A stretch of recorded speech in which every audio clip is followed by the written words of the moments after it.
Hi everyone, welcome back to the new video in this channel.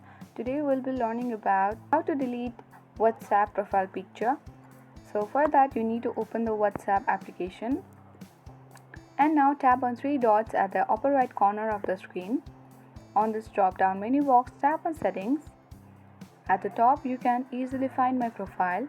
Tap on the profile and now tap on the camera like icon which is on the circle of my profile. So tap on the camera icon and next to the profile photo you can easily view the trace icon. Tap on the trace icon and in order to confirm to remove profile photo, tap on remove, and here the profile photo has already been removed from my WhatsApp profile.